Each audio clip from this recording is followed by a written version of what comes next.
Hi everybody, welcome to my channel. If you are new here, thank you so much for clicking on today's video. I'm really excited about this one. I wanted to film a reading vlog, but I thought it would be fun to switch things up a little bit. I thought it would be interesting to track how much I can read within a 24-hour period, but I was like, no, I'm not gonna stay up for a full 24 hours and try to read as much as I can. I'm gonna do it a little bit differently. I was like, every time I pick up my book to start reading, I'm gonna start the timer, and then whenever I stop reading, I'll stop the timer, and then we're gonna see how many books, how many pages, etc. I can read within 24 hours. But you guys, I just have to say before I get into today's video, we were hit by the Luna tornado this morning, and she just had to make an appearance.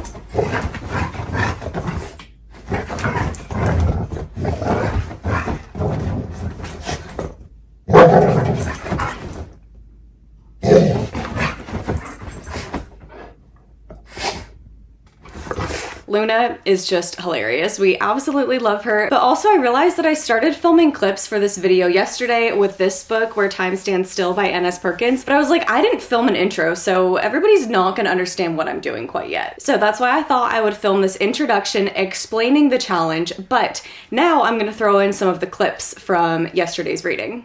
All right, you guys, so I am about to start the timer. I am currently on page 83 of this book, but real quick, can we just talk about how gorgeous this bookmark is? Ashton, one of the members of my book club and subscribers, made this for me and sent it to me. Isn't it just absolutely beautiful? I am so appreciative of this. With that said, the timer is officially starting.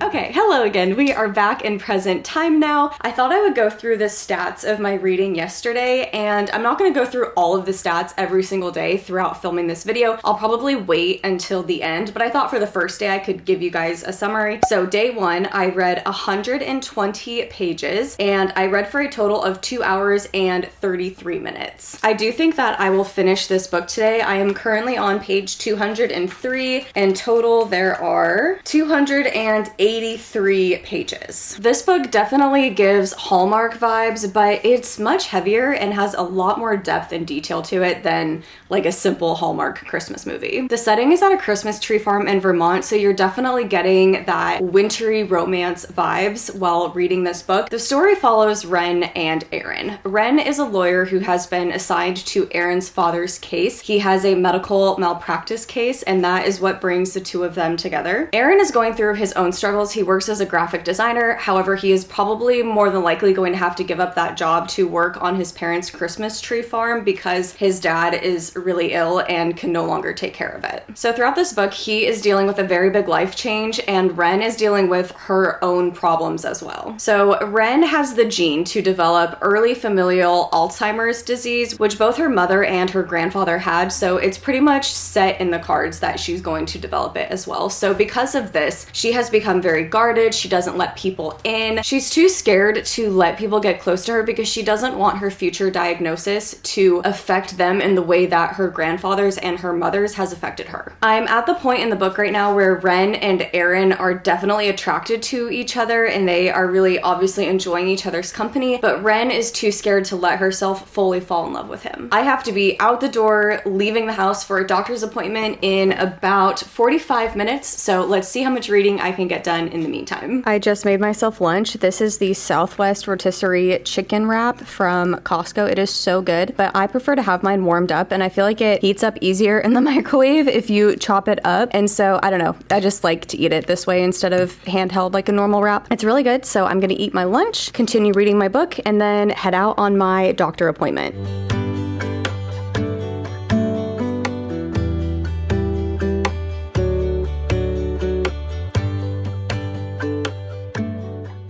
I'm finishing up my lunch right now and I'm about ready to leave, but I just read this quote from Ren and it pretty much sums up what I was talking about earlier. It's not that I don't think I deserve love from him or others, I do, but I know that I don't want to be responsible for making him feel any kind of pain. It's heartbreaking because she wants love and she knows that she deserves it, but she's too scared of hurting him in order to get it. I read a few more pages, but now I need to start getting ready to leave for my appointment, but I love when you get to the part of a book where the title makes sense. So she just left a doctor's appointment and she's there with Erin, and she says, "In this moment, I realize if there was one thing I could wish for, it would be to live in a world where time stands still." And as I have mentioned, that is the title of the book, Where Time Stands Still. And now I need to get ready to head out the door for my own doctor's appointment. I'm hoping that I get my stitches out today in my knee.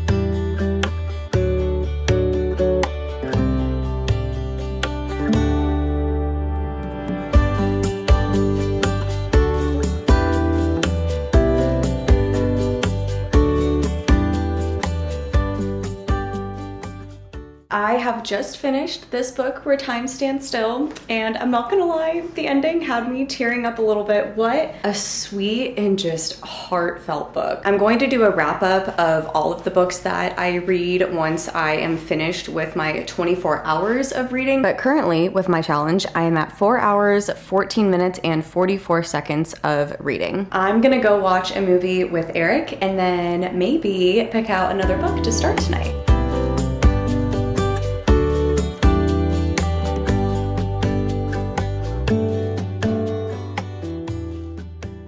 I did start a new book last night, but I only read for, I think, about 20 minutes. Like right now, my timer is at 4 hours and 46 minutes.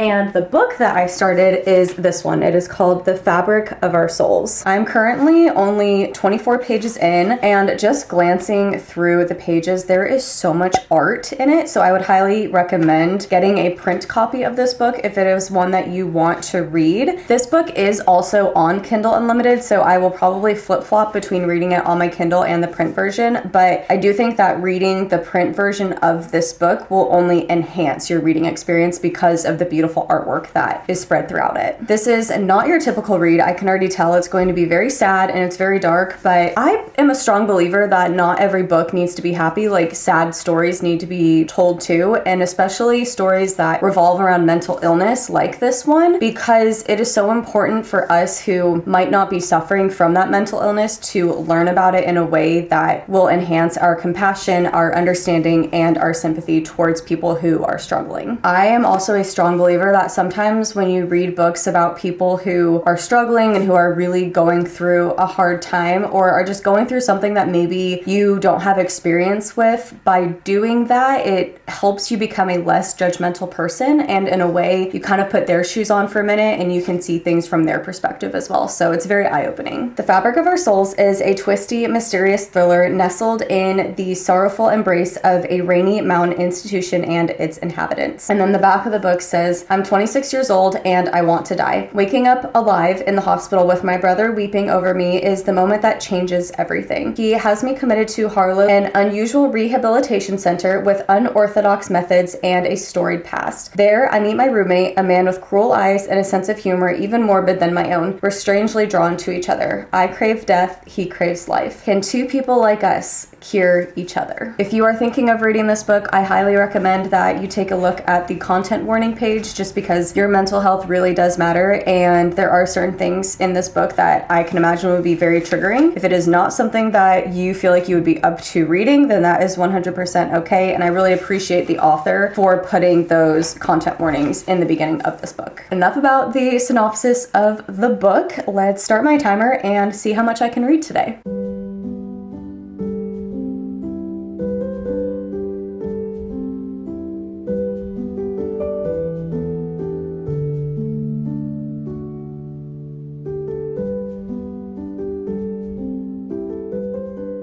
Okay, so I am about 30% of the way through this book, and right now what's going on is we have discovered that there are some people that are going missing from this rehabilitation center, and so I think that is what is going to be the mystery slash thriller aspect of this book. I am loving it so far. It's a really good read and definitely my style of writing that I enjoy to read. This book is definitely dark. It's not really like a feel-good happy read, but at the same time I am really enjoying it. I like books like this. I really like the writing style, and I can already tell that this is going to be a very highly rated book from me, and I already want to look up other books that this author has written as well. I just noticed this too. I think it's really interesting. So on the back of the book, very faintly, you can see a heart, and Ren does have a heart condition. So I wonder if that is going to play a major role in the story. But I am very excited to continue and to see how everything unfolds and comes together.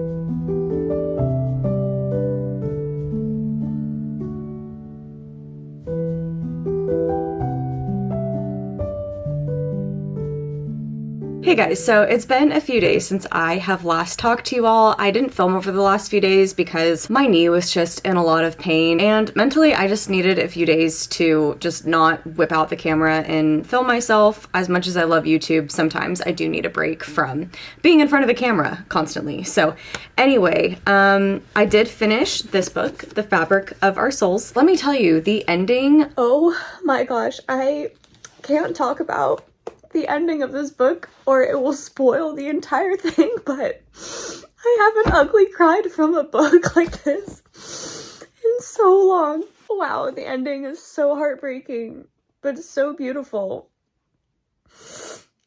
Oh my gosh, if you need a really good cry, read this book. It will just absolutely break you. Well, that's gonna be a 5-star book from me. Oh my gosh.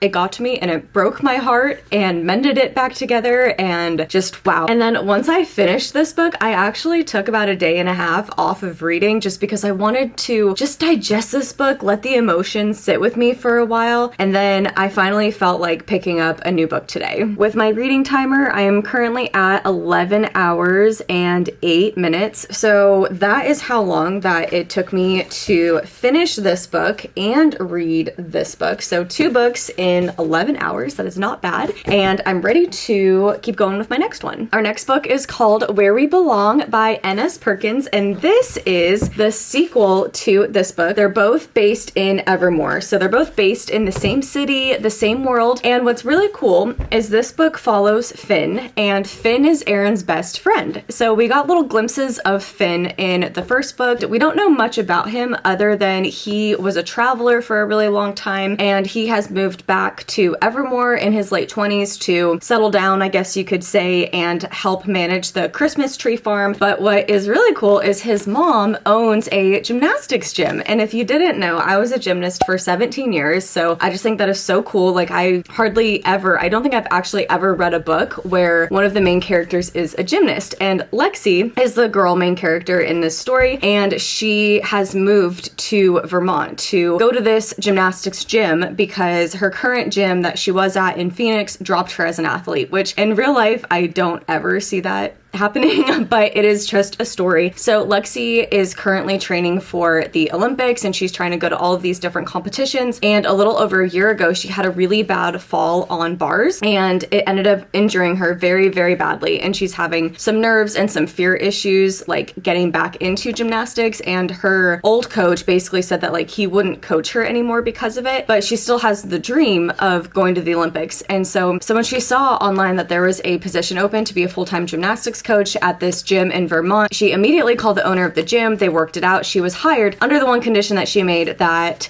when she wasn't coaching, she could use the gym to train. And so right now she is just training herself. Her and Finn have had their introductions, and I already know the love story is going to be between the two of them, but I just think it is so dang cool that the main character is a gymnast because, like I said, I've never read that before. I'm currently on page 64. The book is really good so far, and I'm excited to continue. I just finished filming my book recommendations video and tips to help you fall in love with reading, but you guys, I have something I need to admit to you. Okay, so I want to preface this by just saying that in the grand scheme of things, this is really not that big of a deal, but this book is just not holding my interest currently. I am a mood reader, and basically what that means is I will not force myself to start or finish a book if I'm just not in the mood for that type of book. Like, I'm reading this book and I'm honestly really enjoying it. Like, I really do like it so far.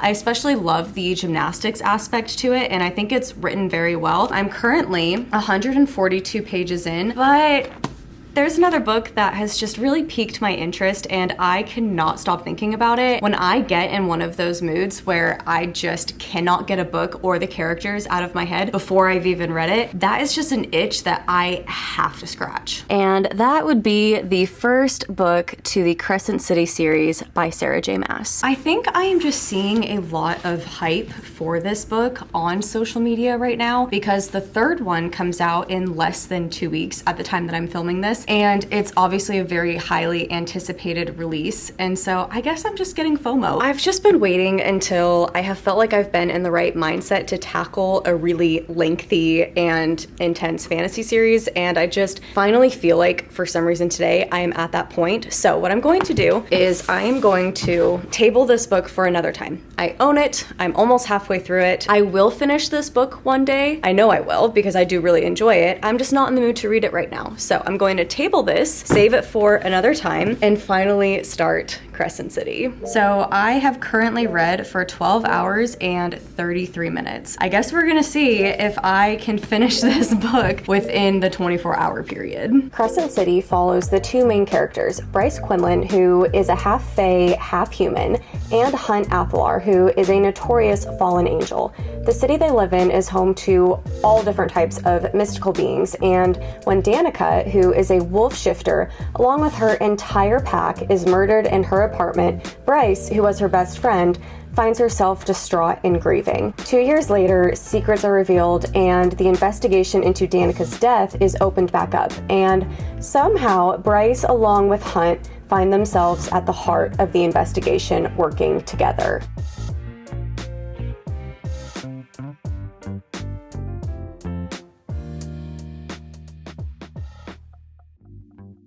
It's the next day, and I honestly didn't have as much time to read last night as I was hoping to, but I did read the first 25 pages of the book. Oh my gosh, you guys, look at Luna. She brought me her ball. You are so silly, Miss Luna.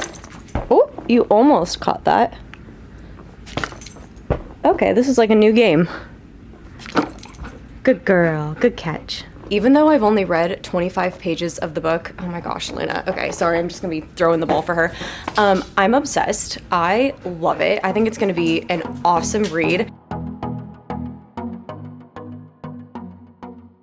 Okay, so I am officially, oh my gosh, let me pick it up, 134 pages into Crescent City. It is so different from anything else that Sarah J. Maas has written. I'm a little bit shocked by how much cussing is in this book so far. It doesn't bother me at all, but it definitely just feels different, like, for Sarah J. Maas to cuss that much in a book. But I do really like the characters so far. I don't feel like the world building is as confusing as people make it out to be. I'm just kind of going along with it, having fun. I'm not overthinking it at all. My timer is at 17 hours and 3 minutes of reading. A few things that I like about this book. One, it's modern. So like they have cell phones, Bryce goes and gets her nails done, they went to college. It just feels more relatable because it's closer to current times than typical fantasies, which are like hundreds of years ago. I like just the concept of the book too, like how there's all of these different animal shifters, and there's fae, oh, and angels, and there's witches, and there's vampires. It's kind of just like every single fantasy, I guess, being that you could think of is just thrown into this book, and I think that's really cool. I'm just excited to keep plugging away at this book and hopefully get through a really big chunk of it this weekend.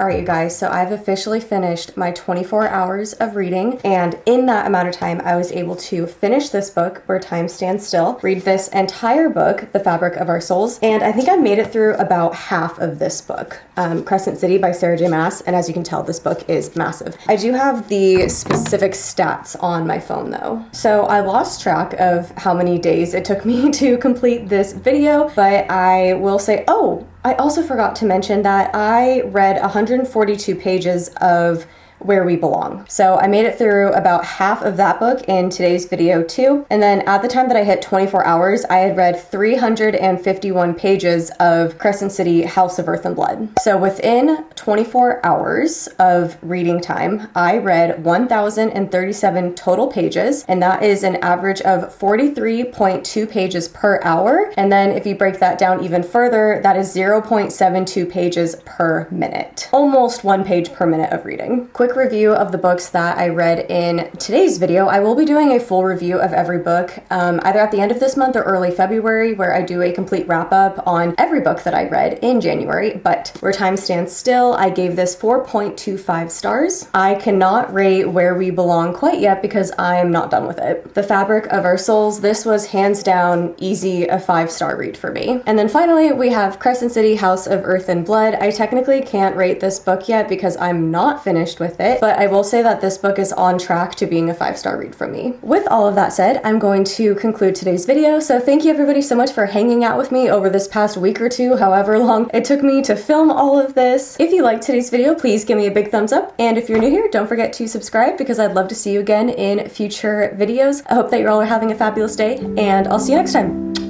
Bye!